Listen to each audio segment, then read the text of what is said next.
ሀገራችን ላይ አሁን ላይ ደሃ ነው ልታይ የሚለው የአዲስ አበባ ባለሀብት ይፎግራል። ምን ይፎግራል? እስቲ ያልታዘባችሁም ሶሻል ሚዲያ ላይ ስለ ትዳር እናማክራለን የሚል ሰው እለት በእለት ቀን በቀን እየበዛ ነው ያለው አይደል? አብዛኞቻችን ትዳራችን ምን ነው ምን ነክቶት ነው እንግዲህ ሶሻል ሚዲያ ላይ እንግዲህ ምክር እየፈለግን መንገበው የሚለው ነገር ሁሌ እኔ ውስጤ ላይ ጥያቄ እየፈጠረብኝ ነው ያለው።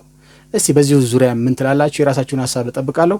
እስቲ ነገር ለእናንተም ጋብዤ እመጣለሁ ማለት ነው። ሐሳብ አስተያየት ይሰጣችሁ። 7 ፎቅ አቁሙ እሱ የ7 ሚሊዮን ብር መኪና 7 ፎቅ አቁሙ የ7 ሚሊዮን ብር መኪና ነው የሚነዳው። ደሃው ደግሞ እኔ አንድ በቅርብ በቃ መኪና ካልቀየርኩ ፕሊስ እኔ ተከራይቼ የነዳውበት ጊዜ አለ። እስከ ቅርብ ጊዜ ኮሮላ ነበር። ፕሊስ መሬት የያዘ ቢዝነስ አቁሙ። መጀመሪያ በትክክል ቁም።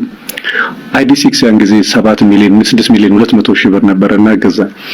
አሁን እዳው መክፈል አቅቶት 5 ሚሊዮን አይ ቲንክ የሸጠው ለምንድነው? ለመታየት። የከተማው ሚሊዮነር ደግሞ የምን መደበቅ 6-7 ቤት ይዞ ምንዳው የ10 ሚሊዮን ብር መኪናው ይቶክሳን ይሆናል 4 ሚሊዮን ብር 4 ሚሊዮን 500 ሺህ ብር።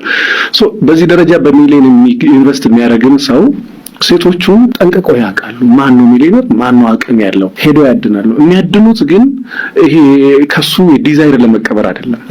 እዛ አፓርትመንት ውስጥ ቀምጠው ነው ቁጭ ስትል በሚሊዮን ነው ኢንቨስት የሚደረገው። ያ ይሄ ጾታህን እንድትቀየር ያደርጋል እንኳን አመለካከት። አሁን አንዳንድ ጊዜ ገንዘብ ባይዘው ወይ ጨዋ የምትላቸው ሰዎች ገንዘብና የሆነ ነገር ስጣቸው።